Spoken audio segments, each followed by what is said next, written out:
ஹாய்ங்க, இன்னைக்கு மக்கானா வச்சு ஒரு கிறிஸ்பியான ஸ்நாக் தாங்க பார்க்க போகிறோம். இதை செய்கிறது ரொம்ப ரொம்ப ஈஸி, குயிக்காக செஞ்சிடலாம். இதை செய்கிறதுக்கு 1/4 கப் அளவு வேர்க்கடலையை எடுத்து வறுத்துக்கலாம்.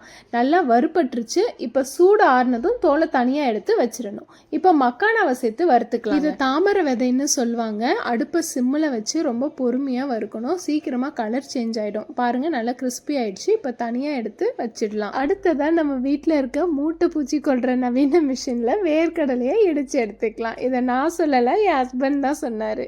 இப்போ சூடான கடாயில் 1 கப் அளவு பொடிச்ச வெல்லம் சேர்த்துருக்கேன். 1 டீஸ்பூன் அளவு பட்டர் சேர்த்து நல்லா கிண்டணுங்க. உங்ககிட்ட தூள் வெல்லம் இல்லைன்னா நீங்கள் கட்டி வெல்லம் சேர்த்துக்கலாம். அப்படி இல்லைன்னா சர்க்கரை சேர்த்து கூட நீங்கள் இந்த ரெசிபியை ட்ரை பண்ணலாம். இப்போ கொஞ்சமாக ஒரு சிட்டிகை அளவு உப்பு சேர்த்துக்கலாம். இப்போ மக்கானா அப்புறம் இடிச்ச வேர்க்கடலை இது ரெண்டுத்தையும் சேர்த்து நல்லா கிண்டி எடுத்தா கேரமல் மக்கானா ரெடி. இதை ஏர்டைட் கண்டெய்னரில் ஸ்டோர் பண்ணி வச்சுக்கணுங்க. ஸ்கூலுக்கு போகிற கிட்ஸுக்கு ஸ்நாக்காகவும் கொடுத்து அனுப்பலாம். கண்டிப்பாக உங்களுக்கு இது பிடிக்கும். ட்ரை பண்ணி பாருங்கள்.